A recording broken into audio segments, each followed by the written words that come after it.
בעזרת השם, לעילוי נשמת יצחק בן שמעון בן פיבי וגם מרדכי שמיר. Zohar de ce matin, Patach, Rabbi Shimon ouvre son discours ואמר, שמעה תפילתי אדוני ושבעתי האזינה אל דמעתי אל תחרש. Rabbi Shimon Bar Yochai dit, je vois ici trois choses. Shim'a tefilati Hashem, Hashem écoute ma prière. Veshavati haazina, veshavati haazina, el dimati al techerash. Alors il y a ici tfila, shav'a, dim'a. Tfilat shim'a tefilati, shim'a. Comme je vous ai dit, et je vous le répète, et je vous le répéterai 1000 fois. En hébreu, le synonyme n'existe pas. Il n'y a pas de mot pareil en hébreu. Chaque mot désigne quelque chose d'autre. Alors, il y a ici Shim'a tefilati, Aazina el dimati. Quelqu'un qui connaît rien, il va te dire, oh, l'ishmoa, l'azin, c'est la même chose. C'est pas du tout la même chose. C'est pas la même chose. Regardez dans la avant-dernière parasha de la Torah. Aazinu hashamayim ve'adabera ve'tishma haaretz imrepi. Qu'est-ce qui commente Rashi? Qu'est-ce qui commente là-bas le commentateur? Aazinu hashamayim. Quand tu dis ta'azin, parce que tu es proche de la personne. Tishma, parce que tu es loin. Moshe qui était proche du ciel, il disait Aazinu hashamayim. Et il était loin du matériel de la terre, il dit Vetishma haaretz. De loin, elle écoutera la terre. Ça veut dire que le Aazin, c'est proche. L'Ishmoa, c'est de loin. Donc, ici, David Ameler dit Shim'a tefilati Hashem, Aazina Shavati Aazina, Vel dimati al techerash. Dit Rabbi Shimon Bar Yochai, alors viens, je t'enseigne quelque chose. Il dit, il y a 3 manières de prier. Tfila. Mazet tfila, à voix basse. Comme dit le Shulchan Aruch, quand tu fais la Hamida, tu dois baisser la voix. Si tu lèves la voix, has v'shalom, c'est comme si tu n'as pas de emuna. Tu penses que Dieu ne peut pas écouter. Alors tu lèves la voix pour que Dieu t'écoute. Has v'shalom. Dieu, il peut lire qu'est-ce que tu as dans ton cœur. Qu'est-ce que tu penses dans ton cœur maintenant, il peut savoir. Qu'est-ce que tu penses maintenant dans la tête, il peut savoir. Alors tu veux lever la voix pour qu'il écoute, c'est un manque de emuna. Donc la Hamida se fait en silence.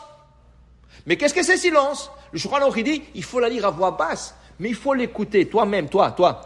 Celui qui fait la Hamida, tu dois l'écouter. Vient le Harizal, il dit non, même pas ça. Même pas ça. Tu dois lire tellement basse que rien que tes lèvres articulent. Mais tu n'arrives pas à t'entendre toi-même. Tellement basse. Pourquoi? Parce qu'il dit, il y a des anges qui passent. Et quand il entend que tu demandes la refoua à la parnasa, ils prennent ta prière et ils ne la laissent pas monter en haut. Alors tu la fais basse pour que rien qu'Hachem l'écoute. Qu'un ange, s'il passe, il ne veut pas l'écouter. Comme ça dit le Harizal. Alors il dit ici, ça c'est chez Tfila. Après Tfila, il y a Shav'a. Qu'est-ce que c'est Shav'a? Il emmène Rabbi Shimon Bar Yochai un verset dans le livre de Shemot. Vata'al shav'atam el Elohim. Qu'est-ce qu'ils ont fait le Bnei Israël quand ils étaient torturés, frappés, massacrés, asservis? Qu'est-ce qu'ils ont fait? Ils commençaient à crier. Pendant la journée, Hachem, regardez qu'est-ce qu'ils nous font. Hachem, je ne peux plus. Hachem. Vata'al shav'atam el Elohim. Ils criaient vers Hachem. Et Hachem, il les a entendus. Et la pris Moshe Rabbeinu et dit, va leur sauver. Ça c'est Shav'a. Et après, il y a Dim'a. Dim'a, c'est une personne qui n'arrive rien dire, elle pleure. Elle n'arrive même pas à ouvrir la bouche.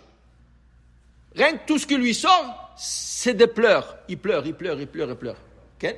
Il n'arrive pas à pleurer. Il y a une fois un décret en Hongrie que les juifs n'ont pas le droit d'envoyer leurs enfants à la yeshiva. Ils sont obligés de l'envoyer dans une école normale. Ils ont fait tout de suite une délégation de rabbins. Le chef de la délégation, c'était le Khatam Sofer. Quand ils sont arrivés devant le ministre, c'était le gouverneur plutôt, c'est le gouverneur, le Khatam Sofer s'est mis à hurler et à pleurer. Il pleurait. L'autre, il dit, j'entends rien, qu'est-ce que tu es en train de dire? Qu'est-ce que tu veux dire? J'entends rien, tu pleures, tu cries, qu'est-ce que tu fais? Il a dit, écoutez, parce que de ma voix sort la voix de tous les enfants juifs ensemble, alors ça crie. et vous n'arrivez pas à entendre. Tu comprends? Des fois, une personne n'arrive même pas à s'exprimer. Elle pleure. Ça, c'est dima'ati. C'est ça qu'il dit David Amelech. Des fois, il n'arrivait pas à s'exprimer. Alors, il pleurait. Okay? Et pleurer, on sait que c'est quelque chose de très important aux yeux d'Hachem. Alors là, il y a 3 choses. David Amelech, il dit, Shimash tifilati Hachem. Hachem, des fois, je fais ma prière à voix basse, écoutez-moi. Sinon, veshavrati, quand je crierai à Azina, vous allez m'écouter quand je vais crier. Et le jour que je pourrai ni faire la fila à voix basse, ni crier, El Dimaati, quand je pleure, Al Techerash. Ne me laissez pas. Écoutez ma prière à travers mes larmes. Alors pour dire que David Amelech priait de 3 façons. Voix basse, voix haute et avec des larmes. Et il demandait à Hachem pour qu'il accepte sa prière. Baruch Adonai Le'olam. Amen ve Amen.